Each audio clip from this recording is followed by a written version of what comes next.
2027 के यूपी चुनाव में अखिलेश यादव और मायावती की सियासी जंग अब और तेज हो गई है। क्या चंद्रशेखर आजाद और असदुद्दीन ओवैसी अब अखिलेश यादव और मायावती दोनों के लिए सबसे बड़ा सिरदर्द बन चुके हैं? क्या राहुल गांधी और अखिलेश यादव की नई रणनीति ने उत्तर प्रदेश में भाजपा की टेंशन बढ़ा दी है? उत्तर प्रदेश की राजनीति में 2027 विधानसभा चुनाव जैसे जैसे करीब आ रहे हैं, वैसे वैसे सियासी मैदान में तीन बड़ी परतें साफ तौर पर टकराती हुई नजर आ रही हैं। एक तरफ अखिलेश यादव अपनी समाजवादी पार्टी को पीडीए फार्मूले के सहारे दोबारा सत्ता तक ले जाने की रणनीति बना रहे हैं। दूसरी तरफ मायावती बहुजन समाज पार्टी को फिर से जमीनी स्तर पर खड़ा करने के लिए संगठन और कार्यकर्ताओं को एक्टिव मोड में ला रही हैं। और तीसरी तरफ नई क्षेत्रीय ताकतें इस पूरे मुकाबले को और ज्यादा जटिल बना रही हैं, जहां असदुद्दीन ओवैसी और चंद्रशेखर आजाद जैसे नेता अपने अपने वोट बैंक के सहारे बड़े राजनीतिक समीकरणों को प्रभावित करने की स्थिति में दिख रहे हैं। और यही वजह है कि अब यूपी की राजनीति सिर्फ दो दलों की लड़ाई नहीं रह गई, बल्कि एक बहुस्तरीय मुकाबला बन चुका है, जिसमें हर खिलाड़ी दूसरे के वोट बैंक पर सीधा असर डालने की कोशिश में है। अखिलेश यादव की रणनीति बिल्कुल साफ दिखाई दे रही है कि वह अब सिर्फ सोशल मीडिया या बड़े मंच तक सीमित राजनीति नहीं करना चाहते, बल्कि उन्होंने अपनी पार्टी के नेताओं को स्पष्ट निर्देश दिया है कि हर कार्यकर्ता जमीन पर उतरे, गांव-गांव जाए, लोगों से सीधा संवाद करे और उन वर्गों को फिर से जोड़े जो पिछले चुनाव में दूरी बना चुके थे। इसी आधार पर टिकट वितरण का फार्मूला भी तय किया जा रहा है कि वही नेता आगे बढ़ेगा जो वास्तव में संगठन और जनता के बीच सक्रिय रहेगा। और इसी रणनीति के दम पर अखिलेश यादव 2024 लोकसभा चुनाव में मिले मजबूत प्रदर्शन को 2027 में सत्ता परिवर्तन के बड़े हथियार के रूप में बदलना चाहते हैं, जहां उनका फोकस भारतीय जनता पार्टी को सीधे चुनौती देना और विपक्षी वोटों को एकजुट करना है। खासकर राहुल गांधी के साथ संभावित तालमेल की चर्चा ने इस रणनीति को और मजबूती दी है। लेकिन दूसरी तरफ मायावती की रणनीति भी अब एक निर्णायक मोड़ पर पहुंचती दिख रही है, क्योंकि 2024 लोकसभा चुनाव में बसपा का एक भी सीट न जीत पाना पार्टी के लिए बड़ा झटका माना गया। और यही वजह है कि अब मायावती पूरी तरह से संगठनात्मक पुनर्गठन पर फोकस कर रही हैं। लखनऊ में लगातार बैठकों का दौर चल रहा है, कार्यकर्ताओं को दोबारा सक्रिय किया जा रहा है और अंबेडकर जयंती जैसे बड़े अवसरों पर रैलियों के जरिए यह संदेश देने की कोशिश हो रही है कि बहुजन समाज पार्टी अभी खत्म नहीं हुई है, बल्कि फिर से वापसी की तैयारी कर रही है।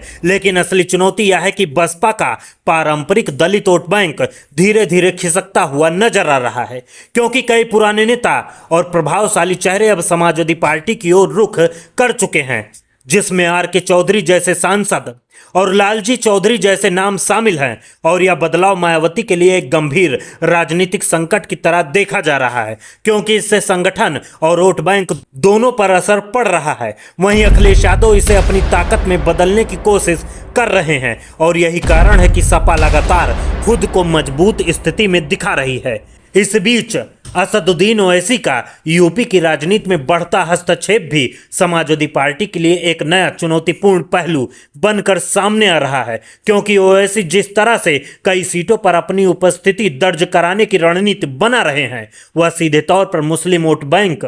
के बंटवारे की संभावना पैदा करता है। और अगर ऐसा होता है तो इसका सीधा फायदा या नुकसान सपा और भाजपा दोनों को अलग अलग स्तर पर हो सकता है। वहीं दूसरी तरफ चंद्रशेखर आजाद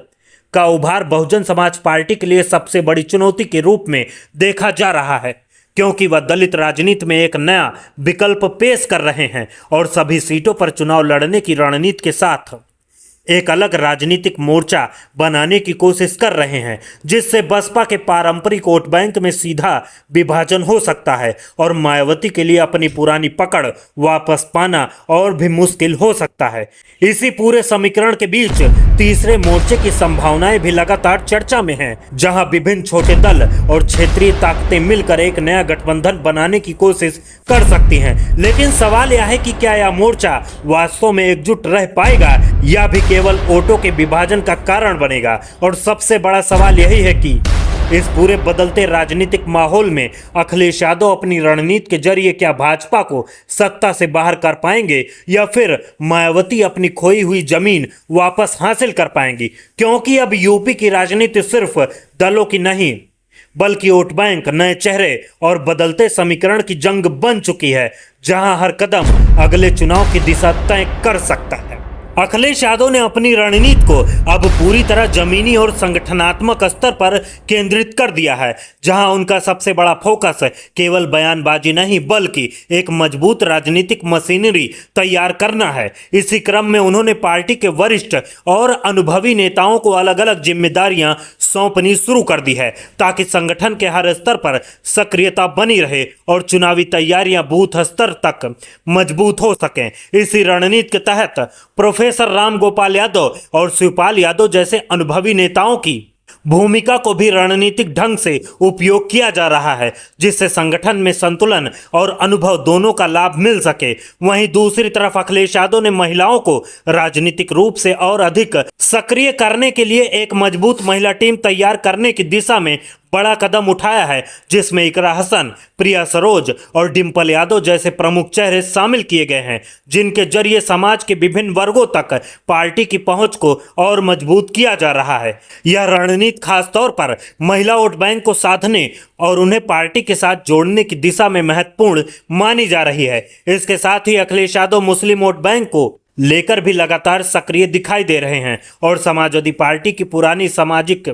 समीकरण वाली राजनीति को फिर से मजबूत करने की कोशिश में लगे हुए हैं, ताकि 2027 में एक मजबूत गठबंधन तैयार किया जा सके जो भाजपा को सीधी चुनौती दे सके। इसी के साथ पार्टी ने जमीनी नेताओं को भी बड़ी जिम्मेदारियां देना शुरू किया, जिसमें आर.के. चौधरी और लालजी चौधरी जैसे नेताओं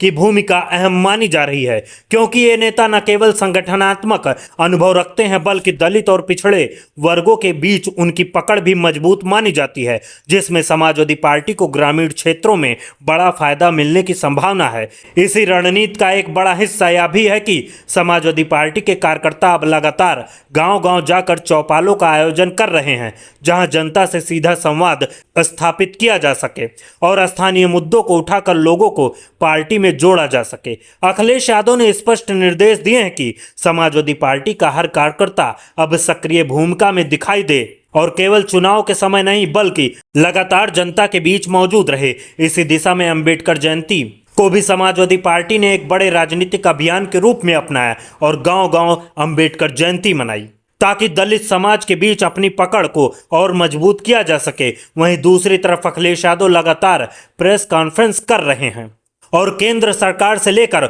उत्तर प्रदेश की योगी सरकार तक पर तीखे हमले कर रहे हैं, जहां वे बेरोजगारी, महंगाई, महिला सुरक्षा और कानून व्यवस्था जैसे मुद्दों को लगातार उठाकर सरकार को घेरने की कोशिश कर रहे हैं। साथ ही महिला आरक्षण जैसे विषयों पर भी समाजवादी पार्टी अपनी स्थिति स्पष्ट कर रही है और यह दिखाने की कोशिश कर रही है कि पार्टी सामाजिक न्याय और समान प्रतिनिधित्व की राजनीति को आगे बढ़ा रही है। अखिलेश यादव का पूरा फोकस इस समय भाजपा सरकार को राजनीतिक और वैचारिक दोनों स्तर पर चुनौती देने पर है, लेकिन इसके साथ ही उनके सामने अभी बड़ी चुनौती है कि क्या वे इन सभी रणनीतियों को वोटों में बदलकर 2027 में सरकार बनाने में सफल हो पाएंगे या फिर उत्तर प्रदेश की राजनीति में कोई तीसरी ताकत या गठबंधन इस पूरे समीकरण को बदल देगा। क्योंकि जिस तरह से राजनीतिक माहौल बन रहा है उसमें मुकाबला अब केवल दो दलों तक सीमित नहीं रहा, बल्कि कई नए राजनीतिक खिलाड़ी भी इस चुनावी मैदान को और ज्यादा जटिल बना रहे हैं। ऐसे में 2027 का चुनाव केवल सत्ता परिवर्तन का नहीं बल्कि उत्तर प्रदेश की राजनीति की दिशा तय करने वाला सबसे बड़ा चुनाव साबित हो सकता है।